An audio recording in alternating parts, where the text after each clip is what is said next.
This is staff meteorologist Jennifer Wojcicki with your regional radio forecast. A wind advisory begins at 6 a.m. tomorrow morning and continues until midnight Saturday morning. 48 this afternoon, under mainly cloudy skies, northeast winds 8 to 15 miles per hour. Cloudy tonight, scattered rain showers likely 36. 38 tomorrow, a mixture of precipitation likely. 1 to 2 inches of snow tomorrow. Hear weather twice an hour or online anytime at DeWittDailyNews.com. Currently, it's 40. Allergy season is here, and our Warner Hospital and Health Services walk-in clinic inside our family medicine is here to help. No appointment, no problem. Find out more by clicking our icon at DeWittDailyNews.com. ServPro of Piatt DeWitt counties is the leader in cleaning, restoration, and construction for fire and water restoration. Find out all the services they provide by clicking their icon at DeWittDailyNews.com. How much fun is your job? When was the last time you jumped out of bed before the alarm and got to work early? Do the folks around your office laugh enough? When you get a win, does everyone on the team celebrate your success? Does solving creative problems give you a thrill? We know that thrill. And if you want more of it, we want to hear from you. We work with local business to increase revenue and grow the bottom line. We do it by creating smart, creative advertising on air, online, and on smartphones. Every day, the Miller Media Group team comes to work and does a job that makes things better for our listener, our client, and our community. We also believe in the importance of a balance of work and life. We believe it's necessary for a thriving workplace. If you're the creative problem solver, we're looking for you. You could earn with commissions as much as $50,000 a year. Plus, we offer generous time off. Sound good? Sound like leaping out of bed for? Get started by sending an email to sales@randyradio.com. That's sales@randyradio.com. The Miller Media Group is an equal opportunity employer. Let's swing open the farm gate together every day on WHOW. I'm Stu Ellis, your host of the long-running agriculture feature called The Farm Gate. I bring the latest news and information on where agriculture is and where it's going to WHOW Ag listeners several times a day. From tariffs to treaties, from the Board of Trade to the running board on your truck, I cover Central Illinois agriculture every day on the Farm Gate. Hear it all on WHOW's many platforms on the radio or online. Join me, Stu Ellis, for the Farm Gate. Hey, this is Todd Gleason from Illinois Extension here with a time change for our daily market report on WHOW. You can now catch our daily review of the commodity markets at 5:06 on all of WHOW's many platforms. You'll still hear all of our commodity analysts and weather professionals each afternoon, but at a brand new time. And you'll still hear the weekly wrap-up of the commodity markets right here on WHOW when Commodity Week airs Saturdays at 8:30 a.m. Remember the time change for the daily closing market report on WHOW at our new time, 5:06 p.m. weekdays. Your friend in Central Illinois, WHOW. Top of the morning. Thanks for being with us. I'm your host today, Seth Lawrence. The WHOW Morning Show streams to Facebook and YouTube. It's brought to you by Peterson Insurance, your Pekin Insurance agent in Clinton. My guests in studio today, Sharon Mills and Katie Arnold with the DeWitt County Mental Health Board. Good morning, Sharon. How are you today? Great. Thanks for coming out. And Katie, good to see you again. How are you this morning? I'm doing well. Thank you. Well, thank you for making time for us, ladies. It is good to hear from you and see you again. We appreciate you making time for us. And Sharon, the last time you and I caught up, I would say it was like, late summer, early fall. We were talking about the community needs and resources assessment. That has since completed.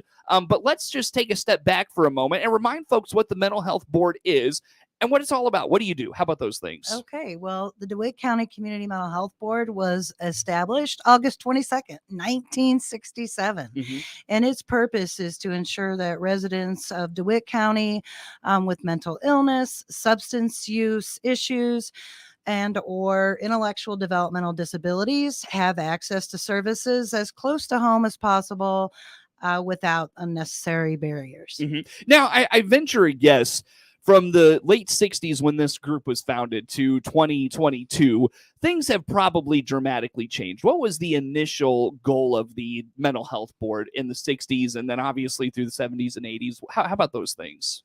Well, with the deinstitutionalization of people with mental illness, the idea was to develop systems and communities that could support them at home and help them to be active, engaged members in their community. Mm-hmm. Since then, obviously, this probably has evolved into as we see like the drug, the opioid crisis rear its ugly head the last decade plus, it's probably evolved into that crisis and those things. How about that development? Well, the community mental health boards are meant to address community needs and issues as they arise. So one of our functions is to assess what is happening in the community, so that we can be responsive. Yeah. Do you find that there's a connection between, mental health and drug and substance abuse? How about those things? Potentially, sure. Yeah. They can co-occur, and which comes first is hard to say. Yeah. People with mental illness may be predisposed or at greater risk for developing a substance use issue, and or vice versa. Sure. So, and of course, the recent wrinkle, like we just talked about, is the assessment of the community for needs and resources and those sorts of things. Let's go back to last summer and fall. You put that out there to the community. Talk about what you were looking for. What were you looking for in the feedback you were seeking? Okay. Well, we had several activities through the assessment that we are doing, and we did work with a number of different organizations who helped to develop the assessment approach and to implement it. But we had key informant interviews with primarily some community leaders, and a community survey that we put out throughout the county to try to get everyone's involvement in sharing both their experiences, if they have them, and even if not, what they see as being issues in DeWitt County. We also did a survey with providers themselves to find out what it is they're seeing, what trends they're seeing in the community, and what issues they may be experiencing and trying to address needs. And then we also looked at public data that already exists relating to DeWitt County. Yeah. Well, let's dive into those kind of each one individually. You talked about the various individuals and groups in the county, then the providers, and obviously the data. So let's start with the first component. What did you hear from just the public at large, the stakeholders in this? What did you hear from them? Well, we really took all of our data, our activities for collecting data, and tried to come up with a picture from each of them. So didn't necessarily report, and we do have a report, but didn't necessarily report per individual survey or topical area. But certainly one of the things that we talk about in the report are concerns for youth mental health and substance use. Yeah. Some of that data comes through the Illinois Youth Survey, as well as experiences that providers are having or things that they were seeing. So what did you hear for, the big picture? What did you hear in this survey? What stands out to you the most about this? Well, in terms of youth, youth and adults, certainly concerns with suicide and suicide attempts in the county. But with youth themselves, really the increases in experiencing symptoms that may be likened to depression or anxiety, in large part, stemming from COVID or during COVID-19, which we aren't past yet, but and that I guess goes for adults as well. Yeah. So were you curious to see what this data would tell you in light of COVID and the mitigations that were taken up and those sorts of things? Were you curious to see what this data had to say? Yeah, absolutely. Yeah. And where it comes in terms of youth, even last year, the U.S. Surgeon General put out a report talking about a youth mental health crisis across the United States. So these aren't issues that are just in DeWitt County. So what did the providers tell you? Was there anything specific about what they had to say that stood out? Again, just seeing increases in people's expressing experience with depression or anxiety related symptoms. Where'd you draw data from? Where did you mentioned Illinois Youth Survey? I venture a guess that was a big focus in this survey. Where else did you draw data from? Well, we took some data from the U.S. Census, from now I'm going to draw a blank. State Board of Education. the providers themselves. Yeah. So what did that tell you? What any? I mean, you mentioned the youth and the mental health crisis and suicide attempts and ideations and those sorts of things. Anything else stand out in the data that you took away from this? Well, in terms of people being able to access services, just a shortage of providers. Yeah. The Health Resources and Services Administration has designated DeWitt County as a shortage area, primary care, mental health, as well as dental health services. Okay. Again, our guests in studio today, Sharon Mills and Katie Arnold with the DeWitt County Mental Health Board, our guests in studio here for today. So, Sharon, you wrap all of this up. You've got the data collected and all of those things. What's kind of happened between then and now as that survey came to completion and you got a chance to look at the data? What's happened since then?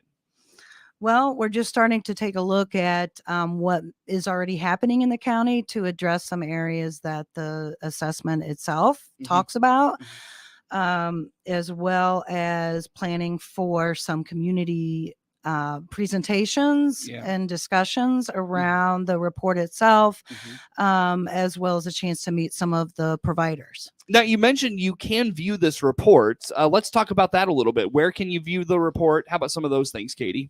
Sure. So the report is available on our website, and that website is www.dewittcountymhb.com, and it is available for anyone to access. We do have a limited number of print copies, and they can always contact Sharon for direct questions, or if they, would like a bulk set of them, we can provide that through her. So we did make that readily available to the community and hope that their interest in just seeing it and how they can participate in moving forward. Yeah, well, in that, before we get to that moving forward piece, and Sharon, you mentioned some community engagement. What did I miss in the conversation you ladies want to put out there for us? Anything about the survey itself? Anything about the data you found? What did I miss you ladies want to put out there for us? I don't think that we necessarily missed anything, but we do have some really great services in town, and we of course always want to highlight those services and the strengths that we already have. Professionalism, confidentiality amongst our providers is critical, and of course, there are laws that uphold that, but we have found that all of our providers are very, very confidential and are working very hard for our community to make sure that they're addressing all of their needs. We're looking at people having mental health needs, which may be very complex and require even a holistic approach to that. So we're looking at ways that we can meet all of those individuals and their challenges, whether they're mental health challenges, substance abuse, intellectual developmental disabilities. We want to make sure that we're providing everything for those residents in our community that are important to them and the things that they need. Sure. Sharon, anything you want to add this morning before we go to break? I guess just that we are funding currently around 11 different providers of services to residents of DeWitt County, ranging from Heritage Behavioral Health Center to Encore Developmental Services, Children's Advocacy Center, Growing Strong, Sexual Assault Center, Dove Domestic Violence, the YMCA, as well as a few others. Very good. Well, where can folks find that assessment or the report, Katie? Where can folks go for that? Again, they can find that on our website. It's www.dewittcountymhb.com, and it's right there. Pull it right up, and it's right there on the front page. Perfect. That again is Katie Arnold with Sharon Mills, our guest in studio with the DeWitt County Mental Health Board. More to come with them on the WHOW Morning Show. WHOW. Your own home without the maintenance. If you're 55 or better, a beautiful Liberty Village villa could be yours. This is Erin, and I invite you to come take a tour of our move-in ready villa. Click the Liberty Village icon at DeWittDailyNews.com. Simply the finest. DeWittDailyNews.com is the area's leading local news source 24 hours a day, 7 days a week. Get the latest local news, obituaries, police blotter, weather forecast, and more with no paywall. Head to DeWittDailyNews.com to get the local information you need to know. If you're looking for a local, full, or part-time job in Central Illinois, there's an easy place to go to find current job openings. It's IllinoisJobPost.com. That's IllinoisJobPost.com. You'll find jobs available near you. And the best part is that it's free for candidates to access 24/7. If you want a local job when you don't have to spend a lot of money on gas to get to, then you want access to IllinoisJobPost.com to check out current local job openings. That web address again is IllinoisJobPost.com. Another service from your friends at the Miller Media Group. Warner Hospital providing ENT health and otolaryngology services to DeWitt County with Gibson Area Hospital and Dr. Jonathan Glickstein. Your ENT health is important, and Dr. Glickstein is an experienced otolaryngologist specializing in ear, nose, and throat conditions and head and neck surgery, dedicated to excellence in patient care for the best ENT services. Now seeing patients at the Warner Specialty Clinic in Clinton. To book your appointment in Clinton, call 217-784-2808. Hear Clinton Maroon live play-by-play this season on WHOW, the big 1520 daytime, 92.3 FM in DeWitt County, and 106.5 in Bloomington Normal all the time. Plus, streamed at DeWittDailyNews.com on the WHOW mobile app. Plus, hear a best of Clinton sports broadcast Saturday mornings at 10. All brought to you by Baum Chevy Buick, Clinton Community YMCA, Covenant Animal Clinic, and Jason France, your State Farm insurance agent in Clinton. Your friend in Central Illinois, WHOW. Once again, a good morning. Thanks for being with us. I'm your host today, Seth Lawrence. The WHOW Morning Show streams to Facebook and YouTube. It's brought to you by Peterson Insurance, your Pekin insurance agent in Clinton. My guests in studio today, again, Sharon Mills and Katie Arnold with the DeWitt County Mental Health Board. Now, we talked, ladies, about this survey that was done, the Community Needs and Resources Survey, and that data has come back. You've collected it, and you're ready to put it out there for the community, more in a verbal and presentation style rather than just a report online. Katie, talk about this. What are some community engagement opportunities coming up? Yeah, so we have some presentations that are already on the schedule that we encourage people to attend on March 21st from 4:30 to 5:30 in Farmer City at the public library there. We'll include a presentation, some discussion, and then be able to meet some of the providers, particularly who serve in that area of that community in the county. And then April 4th, we'll be at Clinton in Clinton at the Warner Library in the Revere Room. And again, we're going to do a presentation, offer some discussion, and have a resource fair for some of those particular providers that are available in our community. And then we do have presentations planned later in April for Weldon Public Library as well as Waynesville. And just really want to get the information out, not just about the survey, but just again, reiterating to individuals in the community and county what we have to offer as far as a mental health board, the providers that are available to them, and how to access some of those resources. Well, and I was going to ask, is this really just about putting that information out? Do you want to hear back from the community on their thoughts on what you've got? Anything like will there be kind of a, back and forth with the community at all in this process? Oh, I think absolutely. I see we're always looking for feedback. Just if there are things that individuals feel like we're missing out there, if there are things that we need to be addressing or looking at being able to provide for the community. I mean, we're working with our providers constantly with what they can bring to our community. And, they have lots of great ideas. We always have some roadblocks with those things, of course, but I think being a smaller community surrounded by larger communities, we have a lot of amazing resources available to individuals. But certainly we're always looking for audience and community feedback on what they would like to see happening and how we can make that happen for them. Sharon, anything you want to add as a part of this process? Well, the DeWitt County Community Mental Health Board will be meeting as a board ourselves to do some strategic planning in terms of those areas that we want to focus on as a board.